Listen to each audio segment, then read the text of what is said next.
Ewan ko ba mga sangkay, parang may mga saltik po itong mga ilan sa mga dating opisyal ni former President Rodrigo Duterte. Ngayon kasi nabuboldjack itong si Greco Belhica, no? Matapos maglabas po ng isang malupit na statement na akala mo talaga, totoo. Ngayon, hinahanapan po siya ng resibo. Pag-usapan po natin ito kasi ngayon napuputakti po siya ng marami sa ating mga kababayan. Anyway guys, bago tayo magtuloy-tuloy sa mga hindi pa po dyan nakakapag-subscribe, makikita nyo po yung subscribe button sa baba ng video na to. I-click nyo lamang po yung subscribe, i-click ang bell, at i-click nyo po yung all. Sa mga nanonood po sa Facebook, syempre, i-follow nyo po yung ating Facebook page. Alright. Nako. Alam nyo guys, itong post ni Greco Belhica, ngayon mga sangkay, pinuputakte ng marami. Ito kasi yun. Mga sangkayan po, ang sabi niya, maraming babaliktad bukas. Panuurin nyo. Yun ang sinabi ni Belhica. Ngayon, Belhica, makinig ka. Kung nakikinig ka, o kung mapapanood mo ito, no? Ang kapal na mukha mo, boy. Kamusta? No? Nagkakalat ka ng fake news. Ano, gusto nyong gamitin niyo itong mga rally nung nakaraan para kunwari sa inyo, kunwari kasama kayo sa tumutulig sa mga kurap. O ngayon, pahiya ka, boy. 'Di ba napahiya ka ngayon? Ngayon hinahanapan ka na ng resibo ng marami at kasama ako doon sa naghahanap, pare koy. Sir, nasaan na ang resibo mo? Akala ko ba marami mabaliktad? Bakit parang nag-imagine ka lang na mangyayari yung napaka-imposible? O ngayon, may rally nga, yung mga DDS, pero kakapiranggot lang. Diba, kakaunti lamang.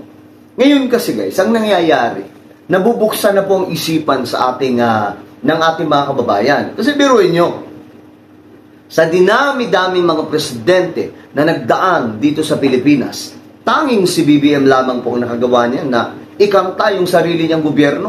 Ilaglag yung sarili niyang gobyerno at paimbestigahan. At ngayon nga mga sangkay, di ba? Anong sabi ni Bongbong Marcos? Maging siya ay dapat imbestigahan. Walang pinapalusot dito si BBM. Kahit yung kanyang pamilya kailangan maimbestigahan tungkol po dito sa rampant corruption na nangyayari sa ating bansa. Ngayon, ikaw Greco Belhica, anak ng tokwa. So, kamusta yung mga kinalat mo, boy? Di ba? Napahiya ka. May pasabi-sabi ka ba na maraming babaliktad bukas? Panuurin nyo!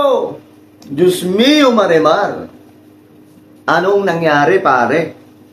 O ngayon, hinahanapan ko. Ito, may mga nagko-comment, mga sangkay. Magbabasa-basa po tayo ng komento. Sabi ng isang nag-comment, saan na po? Ha, ha, ha. Saan na po? O ito naman, may nag-comment. 22 oras ago, 22 oras na itong post, but 2 hours na lang at 1 day ago na now, ano yung baliktad na sinasabi mo? Actually, yung mga nag-comment na to, mga ilang oras pa, mga sangkay, di ba? O mga ilang oras na. Dito tayo sa mga pinakabago. Ayan. Eto, mga sangkay, mga bagong dating na mga komento tungkol po sa kanya. Nako, inuuyog ngayon itong DDS. Any update po, sinong bumaliktad? Sabi naman ni Alfonso, asan yung bumaliktad? Sinino naman, ngayon nakita nga ang daming bumaliktad. Buwahahaha. Ano ba kasi niyan? Boy, kapag magsasalita ka, siguraduhin mong planadong at siguradong mangyayari na. Hindi yung kukuda ka, tapos, imposible, parang ka nangangarap ng buwan na mapa sa'yo, na alam mong napaka-imposible. Sabi naman ni Ani, so ano, napatunayan mo? Sabi naman ng isa, plano talaga ninyo na manggulo kasi sa tunay na pakay, kesa sa tunay na pakay ng rally. O, kaya, mga sangkay, ang tunay kasing rally, laban po sa korupsyon. Actually guys, yung mga totoong nagrarally, nagpo-protesta sa mga kukurap, sila po ay nananawagan kay BBM. Ipakulong mo lahat ng mga kurap na yan. Yun yung panawagan nila. While itong mga buwakang DDS, ang sinasabi po nila mga sangkay, BBM resign. Kung hindi ba naman mga abnormal, di ba? Pagre-resignin nyo yung taong nagkanta ng malaking impormasyon, nasisiraan na ba kayo ng bait? Anak ng toko kayo. Ngayon, napahiya kayo. Asa na, Greco Bellica? Asa na yung mga sinasabi mong babaliktad na? Asa na yung mga sinasabi mong panuorin? O, napanood nga namin. O, di ba? Anong nangyari sa inyo? Doon sa EDSA. Pinapalayas kayo. O, may video pa niyan, mga sangkay. Ito, tingnan po natin. May video pa niyan kung saan dito pinapalayas mga sangkay itong mga nagrarally-rally. Tingnan natin. Ano, dito yun eh. Ito. Ayan o. Itinatakwil kayo sa rally.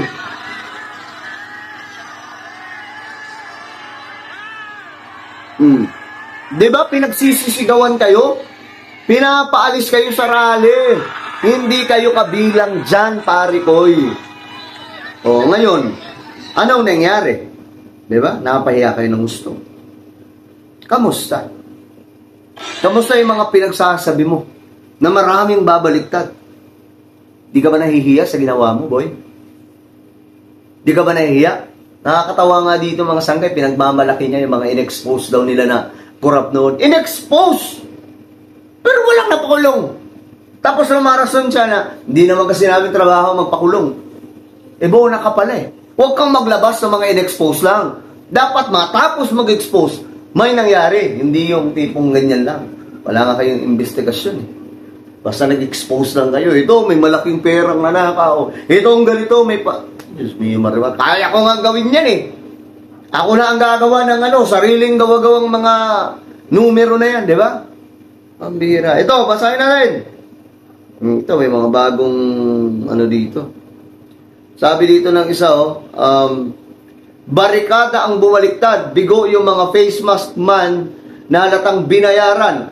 Antayin natin kung sinong mastermind ng panggugulo nila. Alam ko mga sangkay, mga Chinese daw po eh. Yun po yung lumalabas mga sangkay na information. Sabi naman ng isa, may nakulong bang kurap nung head siya ng PACC.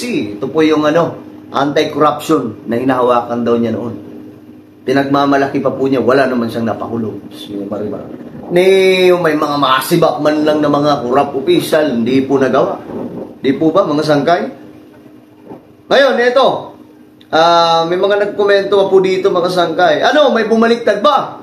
Mga nakulong, meron. Ay, nako, mga sangkay. Parang wala naman, sir, sabi ni Luis. Yung DDS lang naman ang bumaliktad. Hindi na kailangan bumaliktad ang mga DDS. Actually, itong realidad. May mga DDS po, mga sangkay, na bumaliktad at hindi na po naniniwala sa kanila. Kasi na-realize nila na si PRRD hindi po nagawa ito nung panahon niya. Di po ba may naalala ba kayo na pinakulong ni PRRD dahil po sa pagnanakaw? Di ba wala? Diyos mio marimang, masyado pong madaling pag-usapan yan mga sangkay kung tutuusin. Well, ngayon, ano po ang inyong opinion tungkol po dito sa kahihiyan ni Bellica at pangunguyog na marami sa ating mga kababayan kay Bellica? Comment down below. Huwag niyo pong kailamutan na i-subscribe yung ating YouTube channel.